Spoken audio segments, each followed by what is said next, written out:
exchange with another jurisdiction was required, a message protocol also had to be negotiated. Defining protocols costs money for both parties and causes delays while the details are worked out. Why does this matter? You are no longer alone. Problems of tomorrow will require partnering with new organizations on demand. It is too slow and expensive to negotiate bilateral information exchange protocols with each potential organization in advance. This is where NEAM comes to the rescue. All interested parties work as a...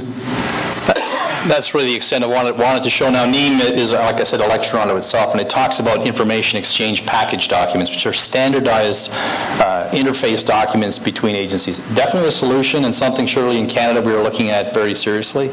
But my point on this whole video was to look at the context of the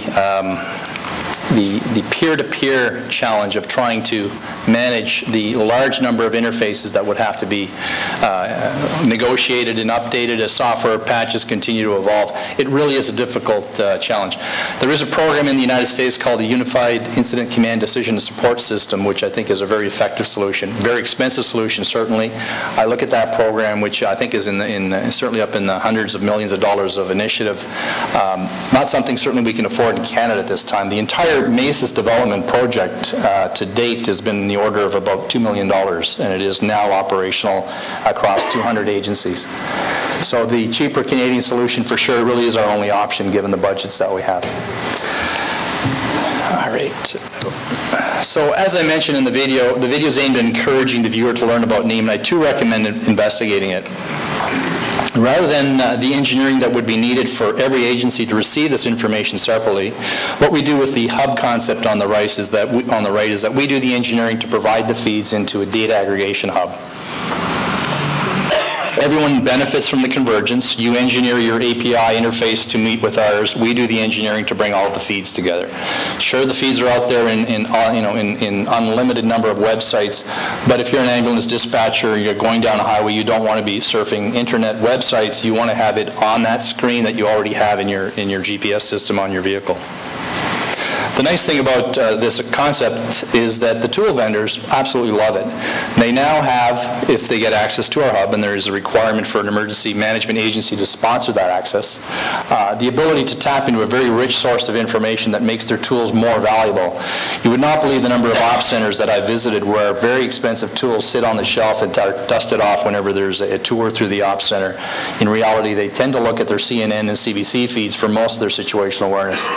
What this is providing is rich feeds that on a daily basis operators are going to want to see. The weather map, the radar scans of what's around the corner, the forecast, the long-range forecast from Environment Canada, and I'll get into some of those features in a couple minutes here. Those are just some of the examples of the type of feeds. I like to refer to the data aggregation hub as our bucket. We call it the information bucket because we're trying to show that this is relatively a simple concept. It is one size fits all. We don't have multi-caveat, multi-security levels in there yet. We're trying to keep this extremely simple. Some of the more common feeds are shown on the illustration. Probably the number one feed that emergency responders want to see in there is road closures. This is their day-to-day fact of life. In the Lambton area, they have a massive amount of construction constantly, and that's the one that the fire chief, Pat Kane, told me if you could just show us where the road closures are, because literally they're changing weekly, and when we dispatch, we're going on wild goose chases quite often. Earthquake feeds, things that you would think are fairly obvious feeds, but again, if you've experienced a major earthquake in Canada in the last little while, there was one in Ottawa last June, or 2 years ago now, I guess, where the first thing everybody did was go to the Environment Canada earthquake site, and sure enough, within 30 seconds, the site was dead. Not an effective solution for situational awareness. I was in the PCO's Emergency Ops Center that reports directly to the Prime Minister, and the uncertainty factor of was that rumbling a truck, someone letting something off in the parking lot, or was it an earthquake, took an uncomfortable long period of time before we could validate through other sources, actually using a cell phone to find out what the earthquake extent was and where it happened. So our design philosophy, the hub will be a strong attractant to many stakeholders that want the free access to the information. No need to replicate engineering costs. We do it once for all as long as you maintain the MESIS portal, the MESIS API, I should say. So I'd like to quickly go through some of the elements of our design philosophy that I think are keys to success, and there's nothing really rocket science here. This is not a massively sophisticated technology breakthrough we're talking about. It's really the combination of some pretty common sense approaches to implementing information sharing. We, like many organizations, apply open standards and architectures. Specifically, we've chosen the Common Alerting Protocol for obvious reasons, and we'll talk a bit more. And we also use Atom message format. MESIS is an open source, and for reasons of interoperability, as well as many other strategic benefits, an open source solution has several advantages. The code is clean and very high quality, and we hope to move to a program where we can tap into the community of developers across Canada, including academia and potentially international partners that have come forward expressing interest. We're fortunate to have Peter Anderson and Steve Brumman's team actually looking over the shoulder of our software developers as we developed the software that went into the MESIS hubs.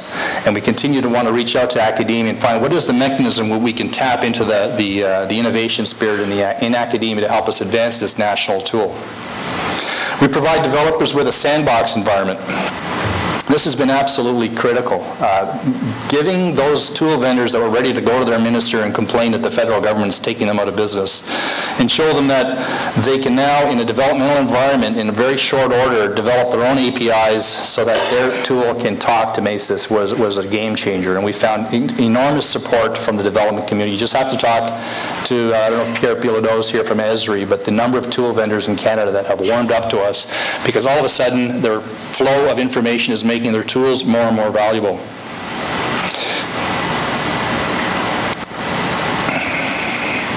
We provide very simple, reliable, and disaster-resilient hubs. Our hubs are hosted in government data centers at 2 locations in Canada, one in Montreal at the Weather Centre and then in Ottawa. And the third site actually is here in Simon Fraser. Thanks again to Steve, to Peter and Stephen and the Network Operations Center at Simon Fraser University. Actually been providing operational support to the hub as we've been transitioning into this new concept with Shared Services Canada, where we have what we call a high resiliency environment supported, as I said, in 2 other sites. Fifth, we are keeping our tools bare bones basic. We struggle on a daily basis to push back on all the great ideas coming forward of, can you get your tool to do this? Can you get your tool to do that? And the reason is we don't want to compete with industry. We want to make the basic tool available for free to all that don't have it. But for those of you, those agencies that are using much more powerful tools, we'd like you to get your developers to add those features that you'd like to have. We don't want to compete with industry. It's not our role. In fact, the vision for MESIS is to back out entirely from the tool environment and just provide the data so that it feeds into whatever tool you're using. MESIS works with all tools that we've encountered to date, and there's about 7 or 8 of them.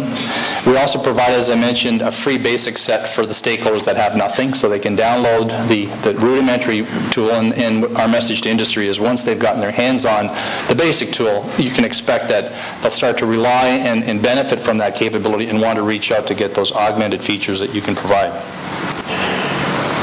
Oops. Another key feature which falls out from the simplicity is the simplicity of training. We found that on average from 0 to fully operational and being able to post operational feeds is about a 1-hour training session. It really is that simple. It's intuitive. It uses whatever tool you're using. So if you're building MESIS into an existing tool, the add-on training that you have to accommodate is quite minimal. And finally, I guess the philosophy has been that we don't have to do very much if we could just do this right and provide the value. So we've been constantly building in these additional feeds of authoritative official information, again, much of which is available out there if you can hunt it down. But by providing it into a very convenient hub, we avoid the duplicated engineering costs that every agency would have to do, providing they have budgets to do it in the first place. So let me recap on what MESIS is, and I'd like to break down the name here because the letters really are significant. We say multi-agency, and we actually mean multi-agency at all levels of government. MESIS is available today, and registered users include a wide variety of municipalities, regional, territorial, provincial, federal, and as of fairly recently, we've established a link into FEMA's Integrated Public Alerting and Warning System, so we can say we actually have international agency connectivity as well. It's about situational awareness. The content is dynamic, it's real-time, it's geospatially presented, and it's aimed directly at answering what is going on right now. That's the key goal of certainly the initial implementation of MESIS. And it's a system, but in reality it's really about a system of systems. Again, MESIS is the feed of information that supplies the various systems that are out there. A few more characteristics that are key to MESIS and not obvious. I mean, I don't know how many times I've briefed MESIS to audiences and people still go away and think it's a public alerting system. It can be a public alerting system in the fullness of time, but not at all intended to do that right now, and for reasons as I'll explain later when we talk about security. It only allows in authoritative information. While we continue to seek how to data mine feeds such as social media, for example, we're not currently ready to allow direct feed of any information that we can't say is authoritative and traceable to the responsible originator of that information. I'd like to sidebar just for a second on that, because just last week, in fact, we initiated a project looking at what we sort of feel is a gatekeeper function, where a qualified expert who can understand social media and filter out those nuggets of information that are worth drawing attention to can provide that function of feeding into the MESIS environment social media feeds that the decision makers need to see. I was involved with the G8 and G20 support, and thinking back on it, seeing the Twitter feed scrolling down the sidebar, immediately looked like it was a good thing, and then we started to realize, you know what, there's probably a lot of bad information there too, and the commanders don't have time and skill sets to do that sifting. So should we be putting that raw information in front of them, or should we have someone that's able to analyze it and draw attention to those pieces that they need to know about? MESIS is real-time, and when I first came into this field about 7 years ago, I noticed that almost every ops center in Canada, including fairly senior level ones right up at the highest levels of government, rely very heavily on that monitor in the corner with the CBC and the CNN feed, providing the first heads up that something's happening. And I found it odd that what we were looking at is reporters misinterpreting what they thought they saw to our decision makers, and they were using first responder information as their input. And it struck me that, you know, we got to do better than that. We can't get the information directly from the first responders in the first place, just like the reporters do.